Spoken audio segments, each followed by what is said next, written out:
G'day YouTube. Warbles on a lot here, and it's almost a month since I came back from Coffs Harbour, and that means it's probably about 3 weeks that my daughter and I have been using the fancy $1,300 Oz E Pod. The E being a reference to the electric exhaust gas extraction fan, which augments the chimney effect, extracting all the obnoxious gases otherwise generated by the composting process. And so one has had to start gathering material and getting ideas in hand for a mounting pole for the solar panel with which to charge a deep cycle 12-volt battery, so that the operator will be able to switch on the exhaust fan prior to opening the lid, and thereby being freed from the possibility of any fumes coming up when they rotate the little drawer, the flap, the screen, which operates on a relatively simple principle.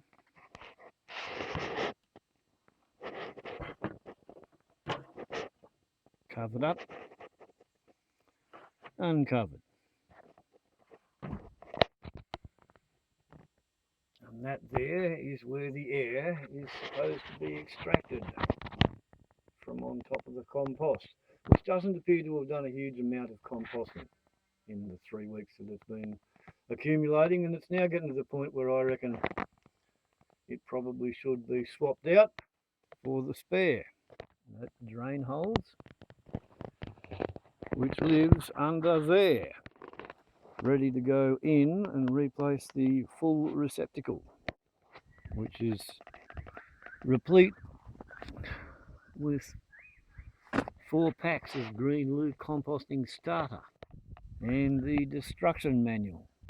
If you remember, at startup you had to put about 2 or 3 centimetres of this stuff, which is chopped hemp stalk, all over the bottom, and then you had to use maybe a teacup full of this stuff on top of every turd you delivered. And then after 5 days, then you had to put either a quarter of this packet, which is what the label says, and the label has exactly the same instructions on both sizes of packet. So I'm going with the theory that you were supposed to put half of this in at the start, and then use half of this to mix in with some water and pour it on. And at the finish, before setting aside the compost mix, 1/4 of this packet, read half because the packet's half size, with 2 cups of warm water, and pour onto the compost and let drain. So the extra quarter of a packet, which I should have put on 2.5 weeks ago, I just threw in on top of it, and I will now put the remaining half a packet and mix it with some suitably warmed water.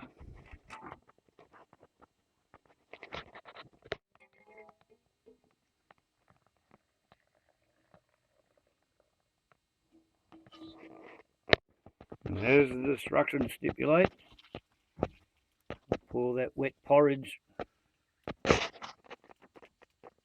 on top. Okay, having done that, so now the lid goes on, the grunt strap is put on and done up, the full unit is put aside underneath its passive solar heated rain cover, and in theory, in another 3 weeks or a month, when this tub is full, that one is expected to have composted sufficiently under the point where it can be dug into the actual compost heap, covered up with soil, buried for 6 months, and then dug into the soil to fertilise the garden next season. And now, in the meantime, we have to put a 3 to 5 centimetre layer of our hemp into the bottom of the pan.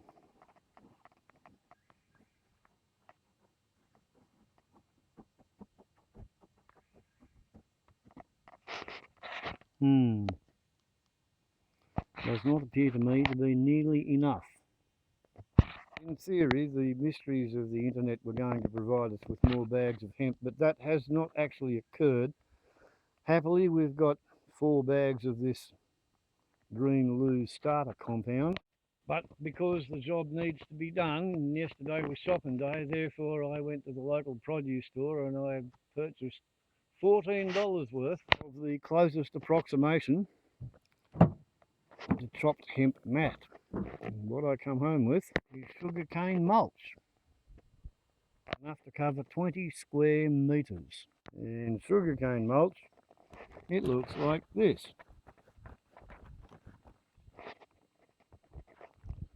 Which is almost, but not quite, an exact match, perhaps cut twice as long. But anyway, that's what we've got. And yeah, now it's maybe got the sort of depth you're supposed to start with. So, there. More or less ready to go.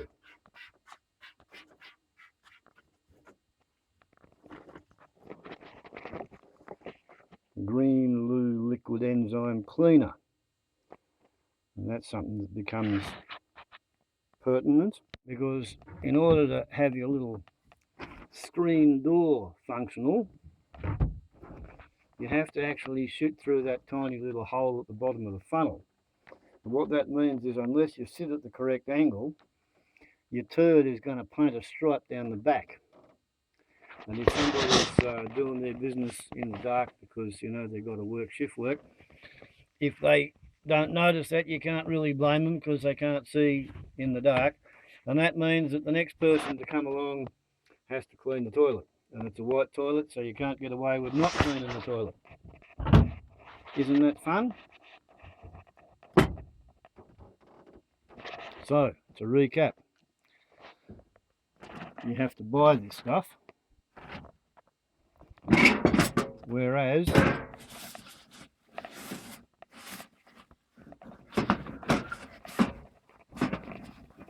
ashes from the fire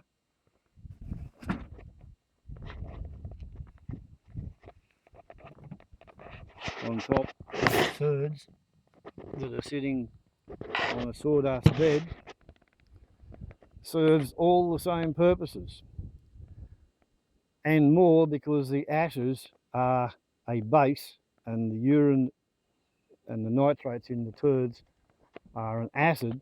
So if you use ashes on your turds, you wind up with neutral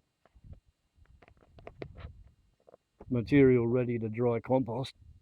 You haven't got to buy this stuff, and you haven't got to buy that stuff, and you haven't got to spend, I don't know, something like an hour every 3 weeks laboriously cleaning and changing and swapping over and playing with the system. My old system doesn't require a solar panel to feed a battery to power the fan, to suck out the fumes.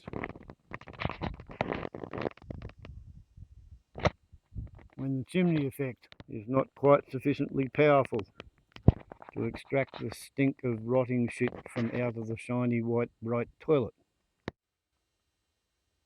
So it's a change.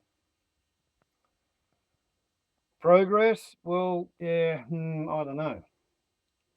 You got to buy this stuff, and you got to buy that other stuff that makes it start to compost, and you got to spend at least 5 minutes a day fussing about and worrying and cleaning the bloody funnel, and you got to sit upright and shit at the right angle, and it means you got nothing to do with the otherwise ever accumulating mountain of wood ash. And when you got this modern marvel of technological science and you locate an actual burrow from a genuine fair income feral noxious Bunyas rabitus, well, if you got an Oz-E pod, well then you haven't actually got any shit and ashes ready to mix some water with and turn into a slurry and stir it up with a stick and pour it down there on top of the rabbits. So yeah, it's change, but is it progress or is it regress? Well, those of you familiar with my views on bright shiny landfill and industrious utilitarianism may well have guessed that I side towards the latter interpretation. It's change, but it's not progress, it's more like regress. Costs more money, more fucking about, makes you have to obsess about the cleanliness of the toilet every day, and it wastes your wood ashes and it leaves you bereft of anything to do to persecute the rabbits. So I think what's going to happen is that a small prefabricated lawn locker is going to find itself being erected somewhere around here, maybe where that wood is. And then the toilet, and not only the toilet but also this thing, which is by all accounts a liquid petroleum gas powered camping hot shower, which also requires 12 volts of the electricities, as well as a 600 litre slimline water tank to go up against the edge of the outhouse, being fed by runoff from the roof of the outhouse, as well as pump storage through the fire hose.